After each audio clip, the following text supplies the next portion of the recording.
Welcome to the State of the Game, where I hope to, from a GM's perspective, record the adventures of the Dawn of Heroes campaign. But before I do that, first, the setting. The Dawn of Heroes campaign takes place in the homebrew world setting of Aedeon, in the region known as the Wilds, lands that have yet to be claimed by the High King Brendandar.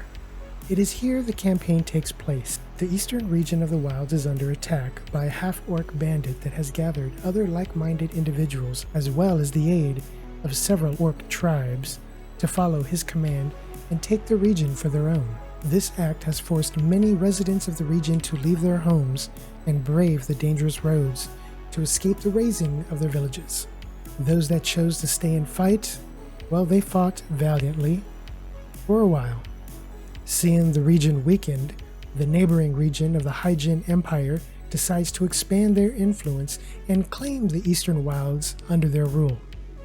The Hygian ruler sends his army into the region to slay any opposition with one goal in mind: take the region. It all starts in the Northern Wilds in a recently built village known as Veingroth. The residents of Veingroth were all once residents of the Eastern Wilds, those that were forced to leave and rebuild here in the Northern Wilds. While this village is only 2 years in existence, much has happened here, and well, the players had a lot to do with that. The current cast of the game. While the game currently has 7 players, not everyone gets along. In Aedeon, you are not forced to group with any one person. You are free to do whatever you like, as this is a sandbox game. Players are allowed to be both good, evil, or neutral. And well, they definitely do take advantage of this situation. But back to Veingroth. The rulers of the village, known as the Council of Three, have spent the past year trying to secure a trade agreement with the nearest settlement, the town of Mildren. A representative named Jonas from the Merchants Guild in Mildren was sent to the village to discuss what would be needed to finalize the deal. And, as a sign of good faith, Jonas purchased land and had a home built in Veingroth. In truth, he had ulterior motives for doing so, as he was involved with the Madam of the Red Lantern, a brothel that was opening in the village in an attempt to gain tourists.